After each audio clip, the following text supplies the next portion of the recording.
The worst year for a lot of us for our mental as well as physical health. So joining us this morning is best-selling author, coach, and fitness expert, Lisa Goldenthal. Hello and welcome. I'm Lisa G, your host.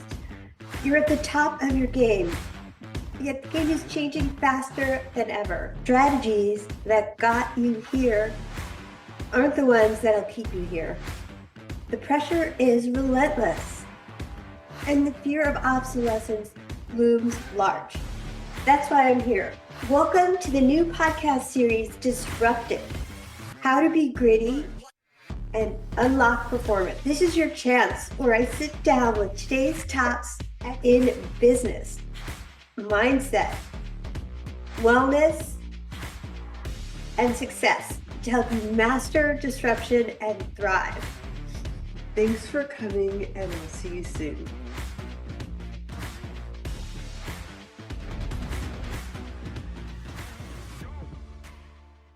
So hey everyone, welcome. I'm Lisa G, and I'm so excited to welcome you to the WholeCEO with Lisa G show live. Today's topic is all about how to master communication, motivation, and transform your team's performance with EQ skills. Let's be honest. Have you ever felt like you're trying to steer a ship through a storm, but no matter how hard you try, the waves keep crashing in and your crew is losing faith? You're doing everything by the book, but somehow things still feel out of control. Sound familiar these days? If that resonates with you, let me know in the comments. And first things first, drop a comment. Tell me where you're tuning in from. I'm here in Kennewick. Are you live or catching me on the replay? And if you find this valuable, share it with your network. Let's start a movement. Here's the deal. We're living in an era of constant disruption, economic shifts, rapid technological advances, evolving expectations. It all feels like it's happening at once. And here we are, expected to lead with strength, to be the guide that our team looks to in the midst of the storm. I know it's not easy, especially for those of you affected by the recent hurricanes. My heart goes out to you. But the true key to navigating turbulent times isn't just about having the perfect strategy or the sharpest technological skills. It's something more fundamental, something more human, emotional intelligence, EQ. So drop a comment in here. I want to hear from you. As Daniel Goleman, the pioneer of emotional intelligence, once said, in leadership, emotional intelligence counts twice as much as IQ and technical skills combined. So today we're diving into how mastering EQ can transform not just your leadership, but also your team's performance, especially when the waters are getting tough these days. So let's start with a story of a leader you all know, Phil Jackson, the legendary NBA coach who guided the Chicago Bulls and the LA Lakers to 11 NBA championships.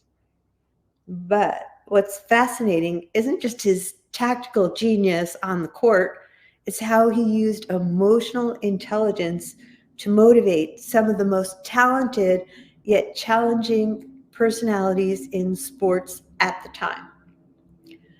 Michael Jordan was immensely talented, but initially it was all about Michael. Kobe Bryant, my favorite, was a young superstar with huge potential, but he had difficulty blending into the team dynamic at first. Phil Jackson brought these players together using EQ. He deeply understood each player, communicated with empathy, and built trust-based relationships. He didn't just coach, he connected. Jackson used Zen philosophies, encouraged introspection, and built a culture where players weren't just playing for themselves. They were playing for each other. He understood their fears, egos, and motivations, and used that understanding to transform them into an unstoppable unit.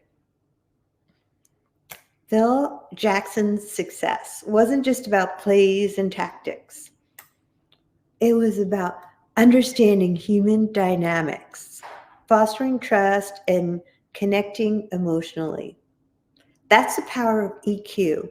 It takes raw talent and turns it into peak performance. So let's dive into the importance of EQ and communication for executives. Now let's bring it back to you, our high-level leaders. I know that keeping your team motivated, especially when everyone feels disconnected, overwhelmed, or uncertain, can be one of the hardest parts of leadership. We have all been there, trying to inspire people who just seem too drained to care these days. Take Jeff Bezos. During Amazon's early days, the dot-com bubble burst and Amazon's future was anything but certain. Bezos didn't dismiss his team's fears. Instead, he used emotional intelligence. He listened deeply, responded with empathy, and provided a vision so they could believe in him. He showed them a way forward, and that emotional connection helped Amazon weather the storm. Remember, EQ isn't just about making everyone feel good. It's about delivering real results.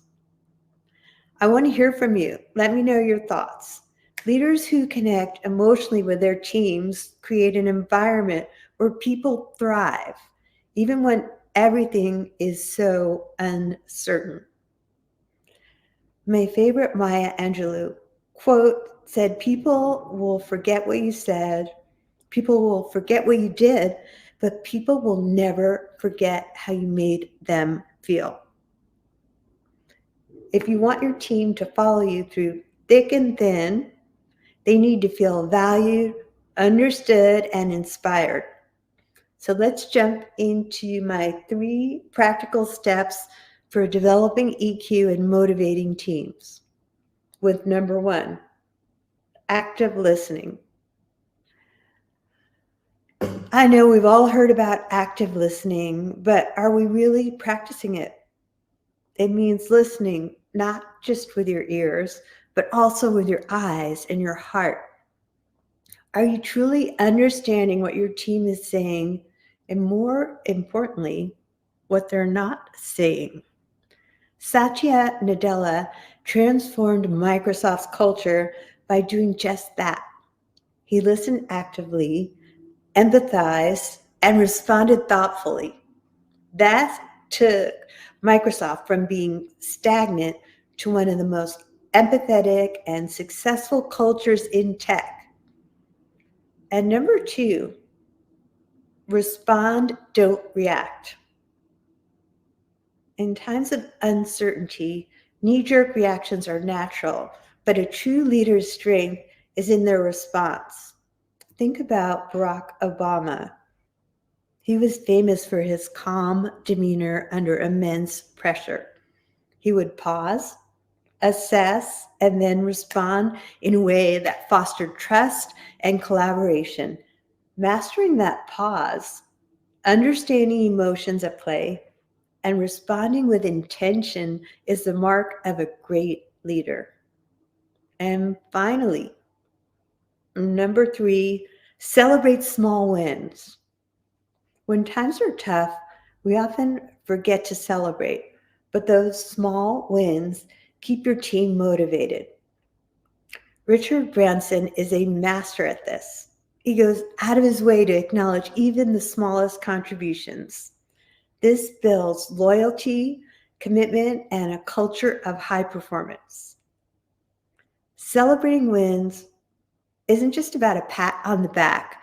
It's about reinforcing the value of your team's effort. So drop your thoughts in here. Navigating turbulent times isn't just about having all the answers. It's about being the kind of leader who brings out the best in their people when they need it the most. It's about mastering emotional intelligence, listening, understanding, communicating, and inspiring. When you master EQ, you create an environment where your team can rise above the chaos, where they're motivated and ready to give their best because you understand them. Let me know if you agree in the comments, and if anything I've shared today resonates with you and you're curious about how you can transform your leadership and your team's performance, let's connect. Leave me a comment, send me a message. I'm always here to have these conversations. And I am passionate about helping leaders who want to elevate their impact. Remember, true leadership isn't just about steering the ship through the storm. It's about guiding your crew with 3 C's: clarity, compassion, and unwavering confidence. You don't have to do it alone. Let's make it happen. I'm Lisa G. Thanks for stopping by. Don't forget to follow, like, and share this with your network. And remember, EQ is not a luxury. It's an essential leadership tool for transformation.